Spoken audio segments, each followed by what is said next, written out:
ጭንቅላታችን ሁሌም ክርስቶስን ማሰብ አለበት። እኔ በቀን ውስጥ በጣም የምትወዱትን ሰው ሁሌም ልታስቡት ትችላላችሁ። ኦኬ የሆነ ሰዓት ላይ በየቀኑ ልታስቡት ትችላላችሁ።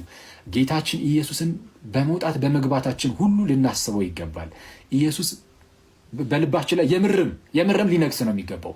የምርም ያው በቃ መንገስ አለበት ብለን ብቻ እንትን ምንለው ሳይሆን የምርም ወደ ህይወታችን እንዲገባ ማለት አንዳንድ ጊዜ እኔ እንዲህ ላድርግ እሺ እንደው ይሄን ነገር እንዴት ነው ማምጣት የምንችለው ምናምን ልንል እንችላለን። ይሄንን ማምጣት ቀላል ነው ማለት አንዳንድ ጊዜ ሰው ምን ብሎ ይጠይቃል፣ እስቲ እኔ እንደው ጌታን እንደው እግዚአብሔርን ጌታችን ኢየሱስን በጣም ልወደው እፈልጋለሁ፣ እሱን በጣም ማፍቀር እፈልጋለሁ፣ ግን እሱ እንደሚወደኝ ባውቅም እኔ ግን መልሼ መውደድ እንደዚህ በደንብ አልቻልኩም፣ ምን ላድርግ የሚል ሰው ይኖራል። እንደዚህ የሚል ሰው ካለ ይሄንኑ ንግግሩን ይዞ ማሽሞንሞን እንኳን አይጠበቅበትም። ይሄንኑ ንግግር ይዞ ጌታ ፊት ይበለው፣ ኢየሱስ ፊት ኦኬ፣ ኢየሱስ ፊት ሄዶ ጌታ ሆይ ምን ያህል እንደምትወደኝ አውቃለሁ። ስለኔ ሰው እንደሆንክ ስጋን እንዲያዝ የባሪያን መልክ እንኳን ለመያዝ እንዳላፈርክብኝ አይቻለሁ።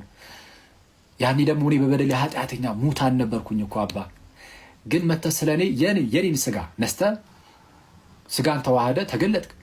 ከዛ ደግሞ ስለኔ በጥፊ ተመታ አባ። ኦኬ ስለኔ ብዙ ስድቦችን መከራዎችን ተቀበል። በቤልዜቡል ያወጣል አጋንንት አለበት እንኳን መባልን ራሱ ተቀበልክ።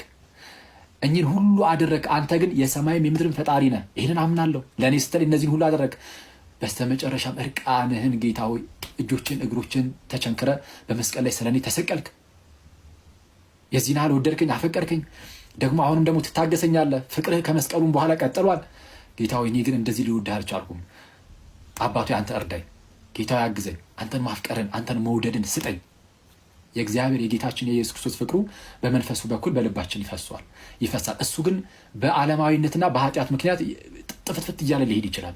እሱ ነው መጋጋል ያለበት፣ እሱ መውጣት ያለበት፣ በእሱ ነው ማደግ ያለበት እና እሱ እንዲሆን እኛ ሰዎችን የምንጠይቃቸውን ራሱን ኢየሱስን የምንጠይቀው እና ጌታችን ደግሞ ይሄንን ይሰጠናል።